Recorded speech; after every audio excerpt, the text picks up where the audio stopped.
Your stories, our community. This is Local 5 News with Shelley Boton, Nate Stewart, and meteorologist Jordan Landers. Good morning, everyone. Happy Monday. Well, Massachusetts woman has proven that you're never too old to stay active. 103-year-old Ruth Cunson works with a personal trainer at a YMCA every single Friday. Before joining the Y 10 years ago at the age of 93, she was a swimmer who took gold in the Senior Olympics. And you know, she may work out with a trainer once a week, but look at her. She's working out every day, I bet.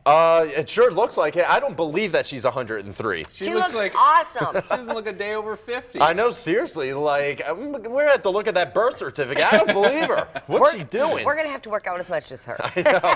Yeah, if we want to look like that at that age, that's for sure. Jordan, you take a step outside. It's actually surprisingly not as cold as we've Not as seen. cold, that's for sure. But we have those temperatures right around the freezing mark. And what the problem with that is that we have some patchy fog and drizzle. So our radar is spinning around. It's not picking up any snowflakes or raindrops. They're just too big. It's those drizzle droplets along with some low-level fog that could be freezing over in some areas. So we're going to be watching that very closely. I'll show you the temperatures coming up with the next weather in the fives. But right now in Green Bay, it's 34 degrees. You see the low clouds out there. And for your forecast today, it's looking pretty cloudy, but we'll get our highs near 38 today. All right, thank you. Thousands of Wisconsinites are counting down to gun deer season, which opens Saturday. Yeah, that's right. In 2019, 34 counties in Wisconsin had at least one deer test positive for chronic wasting disease, or CWD. But in 2002, CWD was found in only 4 counties. So safety is key in both the sport of deer hunting and the prevention of CWD. The DNR recommends commercially produced scent wicks, not urine-based scents, to limit the spread of CWD prions while processing the deer. The DNR recommends protecting yourself using gloves. It's recommended that your deer be processed alone if you do take it to a meat processing center. And to preserve Wisconsin's sport of deer hunting, always be a courteous hunter. Don't leave anything back in the woods or behind that's going to not be there naturally. So you always want to make sure you clean up after yourself and take it out of the woods. And Wisconsin's gun deer hunting season starts on November 23rd. It'll run through December 1st. And for a complete list of DNR recommendations to prevent the spread of chronic wasting disease, just head to our website at wearegreenbay.com. And new this morning, the village of St. Cloud in Fond du Lac County is under a boiled water notice. All residents in the area are being advised to use boiled or bottled water until further notice.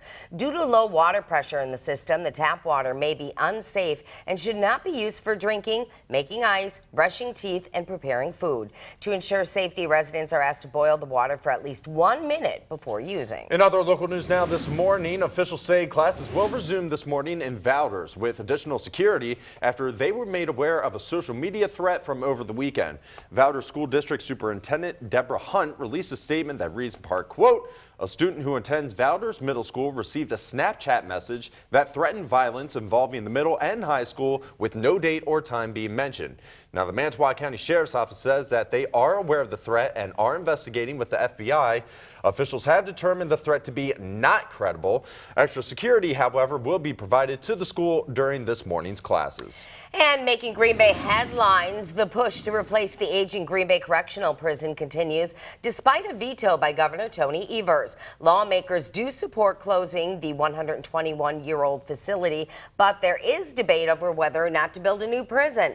State Representative David Steffen has proposed closing the old facility and opening a new prison in another location. He remains hopeful on that proposal, but thinks it will be a while before replacing the prison becomes a priority for Evers.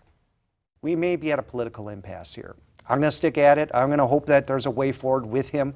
If not, I'm hoping to still be around in this capacity to help provide this great opportunity for our community and save the taxpayers of Wisconsin $150 million.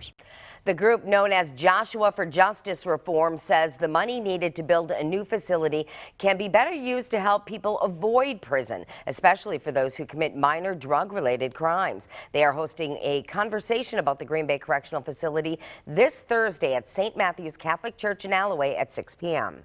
All right, everybody, let's get to those temperatures as promised. So we had some drizzle overnight. That's what's giving us damp pavement early this morning. And a lot of our communities, we're seeing right around the freezing mark. So if you see your community or one nearby that's either at 32 or just below that, we're going to have to watch out for some black ice or possibly some slippery spots. Nothing guaranteed out there, but certainly that potential. Steinhoff's bus stop forecast at 32 degrees as we kick off the day. Cloudy skies, could be a little foggy, could be a little bit slippery.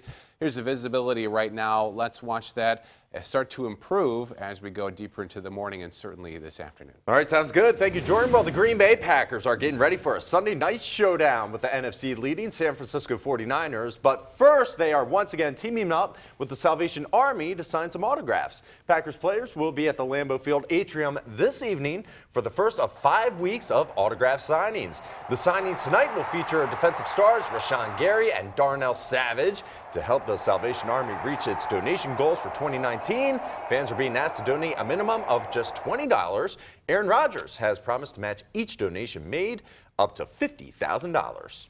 And keeping it local this morning, Christmas is quickly approaching, and a global Christmas project is making sure children have a jolly holiday. As part of the week-long Operation Christmas Child collection effort, Highland Crest Baptist Church will serve as a drop-off location for shoebox gifts beginning today. The gifts are filled with fun toys, school supplies, and hygiene items.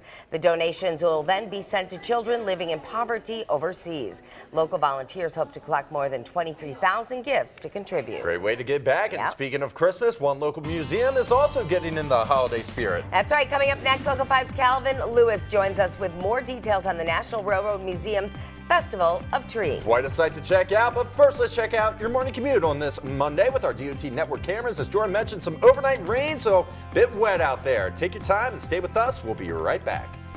You're watching Local 5 This Morning with Shelley Bota and Nate Stewart.